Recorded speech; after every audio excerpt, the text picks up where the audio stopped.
আসসালামু আলাইকুম। আজকে দেখাবো তো মুরগির কলিজা গিলা পা গলা মুগের ডাল দিয়ে রান্না করব।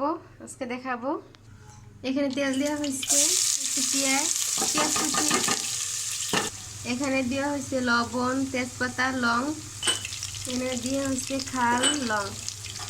তো এখানে আদা রসুন বাটা 3 চামচ দেওয়া হয়েছে, 4 চামচ, 2 চামচ মরিচ ফাঁকি, এখানে দেওয়া হয়েছে 1 চামচ হলুদ, জিরা ফাঁকি 3 চামচ। তো মশলাটা কষানো শেষ। এখানে দেওয়া হচ্ছে মুরগি কলিজা গুলা, এখানে দিয়ে কিছু নাড়াচাড়া নিব, হালকা পানি দিয়ে জল দিয়ে কষাই নিব। তো গিলা গোলাটা হয়ে গেছে। এখন দিব মুরগি এখন দিব মুগ ডাল। এখানে 2টা কাঁচামরিচ দেওয়া হয়েছে, 3টা। তো কাঁচামরিচ দিলে ভালোই লাগে। অনেকে গিলা গলাটা রান্না করে খান না, ঘিন্নান, তো রান্না করলে অনেক মজা লাগে। গিলা গলাটা অনেকে পছন্দ করেন না, অবশ্যই বাসায় রান্না বান্না করে খাবেন, দেখবেন অবশ্যই ভালো লাগবে।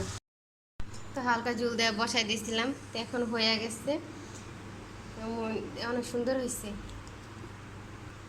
তো গিলা রান্না শেষ, দেখছেন কত সুন্দর হয়েছে। তো অবশ্যই বাসায় রান্না করে খায় দেখবেন আপনারা যারা খান না। তো ভিডিওটা যদি ভালো লাগে অবশ্যই আপনারা লাইক দিবেন, শেয়ার করবেন। আল্লাহ হাফেজ।